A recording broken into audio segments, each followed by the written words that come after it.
baik untuk sistem pencernaan, anti kanker, anti diabetes, menurunkan berat badan, menurunkan kolesterol, mencegah penuaan dini, memperbagus kualitas hormon, meningkatkan sperma pada pria, menguatkan hati atau liver, mencegah terjadinya hepatitis, merupakan tambah darah alami, merawat tubuh serta mencegah terjadinya kerontokan tubuh.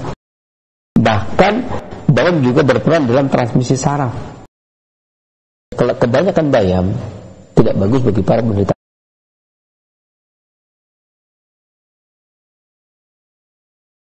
Assalamualaikum warahmatullahi wabarakatuh. Pada kesempatan ini kita akan membahas tentang bayam. Di mana bayam ini atau amaranthus dibagi menjadi 4. Bayam kakap yang daunnya lebih besar, yang kemudian seringnya digoreng menjadi keripik daun bayam, atau disebut sebagai amaranthus hybridus. Ya, kemudian yang kedua bayam duri atau amaranthus spinosus, yang ini yakni bayam yang tumbuh liar di kebun-kebun yang tidak ditanam, kemudian ada durinya, sering digunakan untuk penyakit-penyakit degeneratif. Bayam yang tidak ditanam ini, apalagi untuk benjolan-benjolan, dia lebih cepat. Kemudian yang ketiga adalah bayam merah atau amaranthus tricolor, ya, bayam merah. Ya, kemudian yang keempat adalah bayam tanah atau amaranthus bilitum.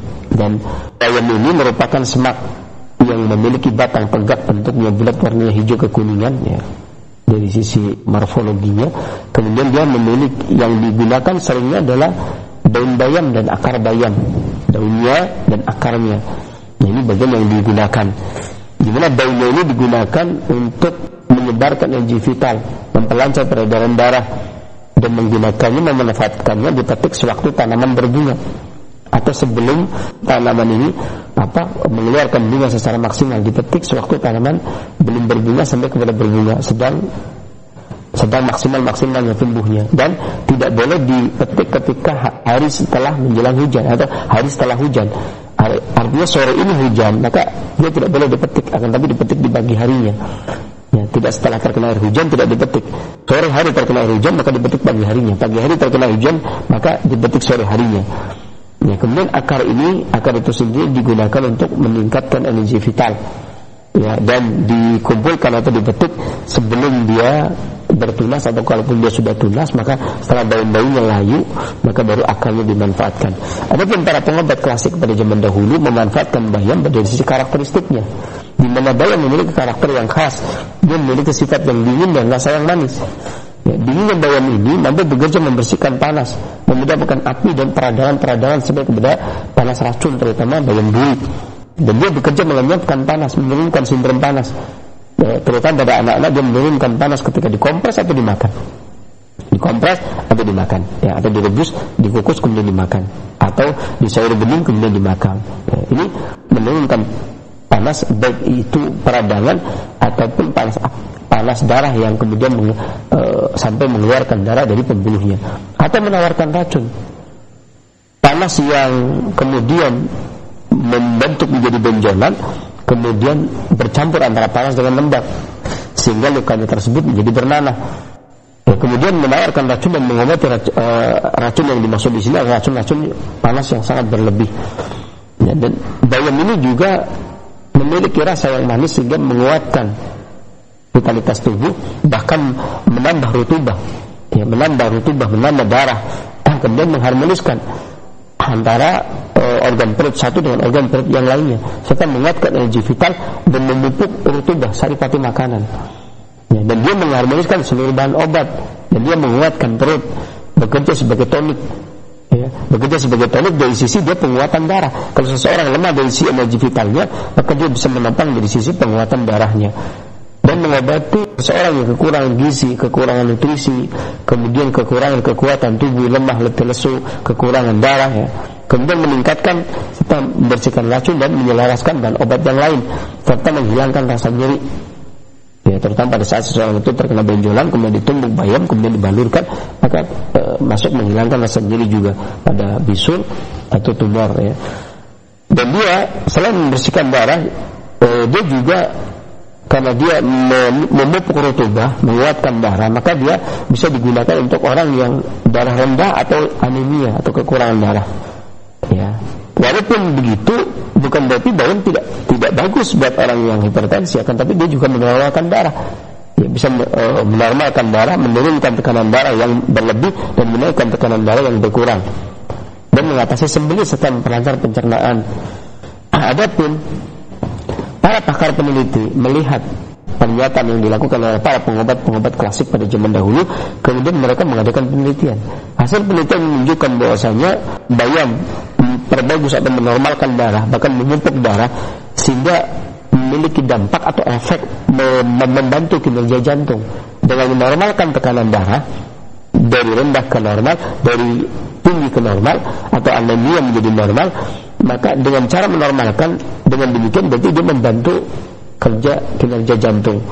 Dan ini menurut para pakar bahwasanya hal tersebut dikarenakan kandungan kalium yang ada pada bayam tersebut. Adapun kandungan kalsium yang ada pada bayam ini bermanfaat untuk mengisi kepadatan tulang, seperti saya katakan tadi, bahwasanya sejuk dan manis sehingga memupuk rutubah.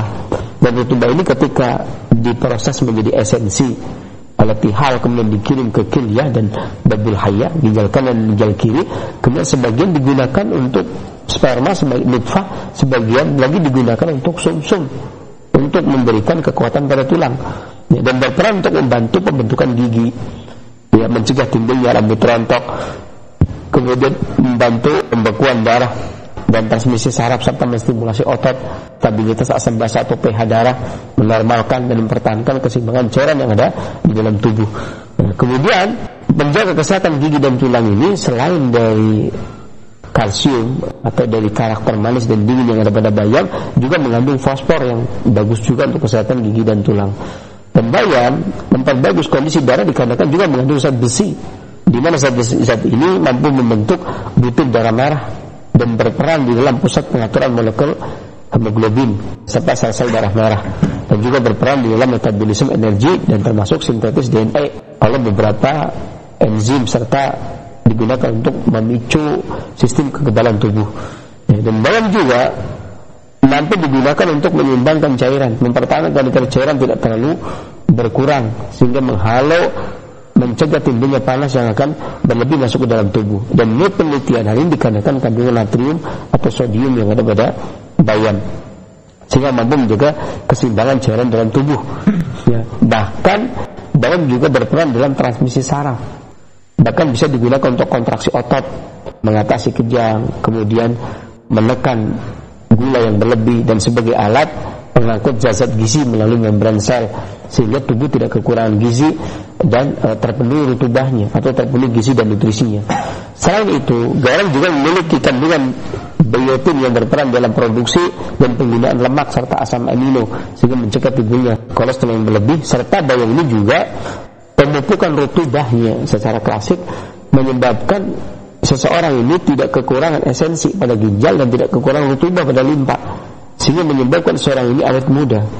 Dan ternyata hal tersebut dikarenakan kandungan vitamin E-nya yang berperan di dalam proses antioksidan dan mengurangi pengaruh buruk dari radikal bebas, sehingga mencegah terjadinya proses penuaan. Cukup dengan cara dibikin sayur bening dan mencegah timbulnya karsinogen, timbulnya kanker. Bahkan disebut oleh seorang peneliti berasal dari Singapura bahwasanya salah satunya adalah bayam, vitamin E-nya bayam dan purinnya bayam, bahkan yang konon katanya dikabarkan bisa menyebabkan asam urat. Bahkan purinnya bayam pun 45% dibutuhkan oleh tubuh untuk mencegah timbulnya kanker dan mengobati kanker. Ya, jadi memang betul kalau kebanyakan akan berat bagi tubuh, sehingga tubuh tidak bisa membuang purin dikarenakan ginjal yang lemah atau limpahnya yang lemah. Akan tetapi ketika ginjalnya kuat, limpahnya kuat, maka hatta purinnya, saya tidak berbicara vitamin E-nya, hatta purinnya yang ada pada bayam itu sendiri ini 45% dibutuhkan. Ya, penelitian dilakukan tahun 2009 di Singapura bahwasanya purinnya bayam ini dibutuhkan oleh tubuh, bahkan 45% pencegah kanker. Ini diantaranya adalah ini, ya, purin, ya, dan yang banyak purin di sayur-sayuran hijau, salah satunya adalah bayam yang termasuk banyak. Jadi vitamin E-nya juga anti kanker. Kemudian purinnya juga, walaupun dia memiliki dampak kurang baik bagi orang-orang yang menderita asam urat.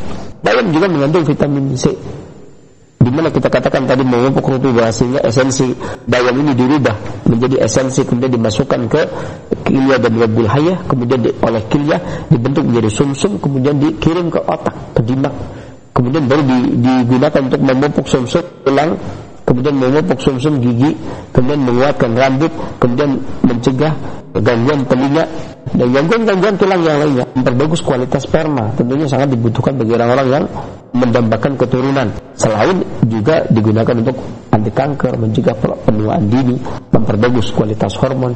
Dan bayam juga mengandung magnesium yang bertindak sebagai katalisator dalam reaksi biologi di dalam tubuh, termasuk reaksi yang berkaitan dengan metabolisme energi vital dan karbohidrat serta lemak, protein dan asam nukleat.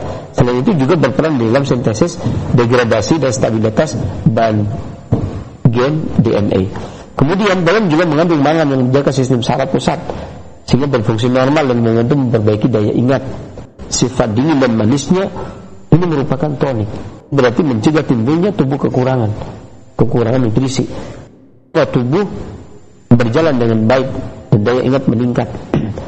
Dan dalam penelitian ternyata bayam meningkatkan sistem daya ingat ini dikarenakan memiliki kandungan mangan. Bayam ini meningkatkan sistem kekuatan tubuh. Ini sangat bagus buat pria, menguatkan.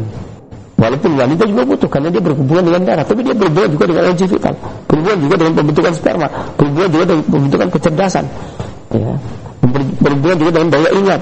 Saya rasa daya ingat semuanya dibutuhkan. Kemudian dia juga mengandung provitamin A yang beta karotinnya merupakan antioksidan juga yang menjaga kesehatan dan menghambat proses penuaan, dan juga mencegah dan menekan pertumbuhan sel kanker serta melindungi asam lemak tak jenuh ganda dari proses oksidasi. Dan jika tubuh beli vitamin A, maka provitamin A atau beta karotin yang ada pada bayam ini akan dirubah oleh hati menjadi vitamin A sehingga menajamkan pandangan mata.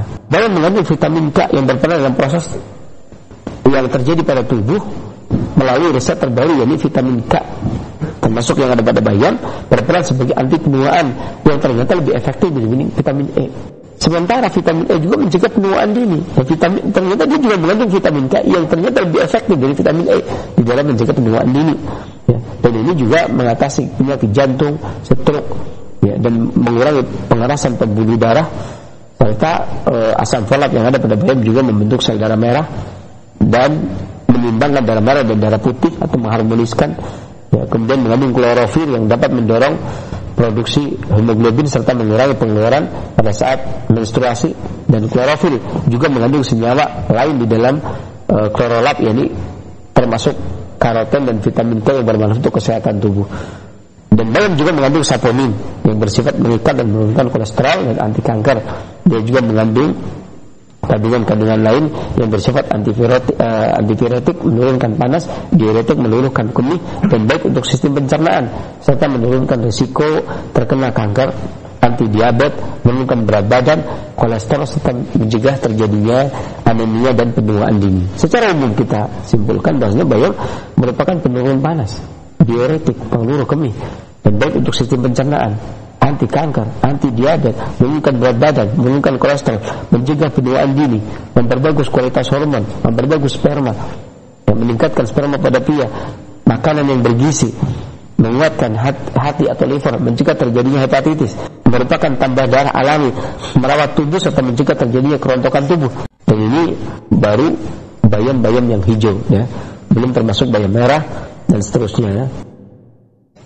Bayam ini memiliki sangat banyak manfaat, akan tetapi dia juga bukan super gitu, ya, dan tidak tanpa terkecuali tentunya bayam juga punya kelemahan.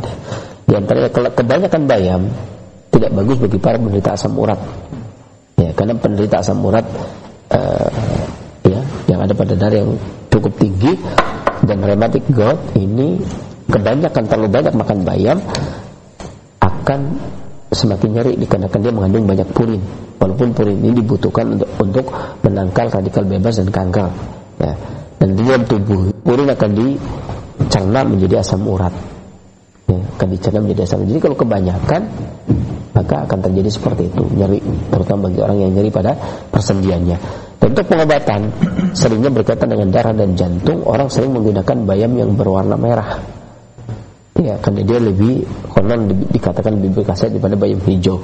Walaupun demikian, untuk sejenis tumor, ya, kemudian kanker, maka bayam duri lebih sering digunakan. Dan dikarenakan bayam mengandung asam oksalat dalam jumlah yang cukup besar, maka sebaiknya bayam itu dimakan dalam keadaan mentah, tetapi direbus atau dikukus terlebih dahulu, atau dibikin sayur bayam atau sayur bening. Dan anak-anak sebaiknya tidak mengkonsumsi secara berlebihan. Artinya tetap semua, mau dewasa mau anak-anak, wakulu sebuah tusiku makan minum tidak boleh berlebih. Ya, pada tahapan-tahapan yang cukup, insya Allah tidak akan menjadikan masalah. Ya, dengan takaran-takaran yang cukup, diantaranya kalau kita menggunakan akarnya bisa menggunakan 10-15 gram ya bayam, atau bisa juga menggunakan daunnya, yakni 30-60 gram, atau 1 genggam daun bayam, ya, 1 genggam bayam kemudian dimasak kemudian dimakan 1 genggam. Saya rasa 1 genggam ini jadinya sedikit sekali ya kalau dimasak bayam ini. Dan itu takaran untuk kita. Kalau kemudian kebanyakan kita pagi siang sore makan, ya memang udah kebanyakan. Jadi kalau menjadi nyari enggak, ya itu ya wajar saja. Kemudian pada tahun 1986 Ernawati Santoso pada Fakultas Farmasi Widman melakukan penelitian dengan infus daun bayam merah secara oral dari mulut terhadap kadar besi serum, hemoglobin dan hematokrit pada kelinci yang dibuat anemia. Kelinci ini dibuat kekurangan darah. Hasilnya ternyata infus daun bayam merah ini 30% dapat menaikkan kadar besi serum, hemoglobin dan hematokrit secara bermakna jika dibandingkan dengan kelompok yang tidak diberi air sulingan bayam tadi. Dan kenaikan kadar hemoglobin hematokrit secara bermakna ini jika dibandingkan dengan kelompok yang tidak diberi, maka menunjukkan bahwasanya bayam ini mampu digunakan untuk menaikkan darah atau mengembalikan darah orang-orang penderita anemia ke jenjang atau tahapan yang normal. Ya, itu demikian. Artinya sudah dilakukan penelitian untuk bayam yang berkaitan dengan darah. Sangat banyak sekali sebenarnya masih permasalahan bayam, ya, ada bayam duri, ada bayam merah ya. Yang tentunya sebenarnya belum dibahas, akan tetapi kita cukupkan sekian dulu rasanya. Dan kekurangan dari saya kesembuhan Allah Subhanahu wa taala. Mudah-mudahan Allah memberikan kesembuhan dan menjaga kita semua dan melekatkan rahmat-Nya kepada kita semua. Saya akhiri bila taufiq hidayah, alhamdulillah rabbil alamin.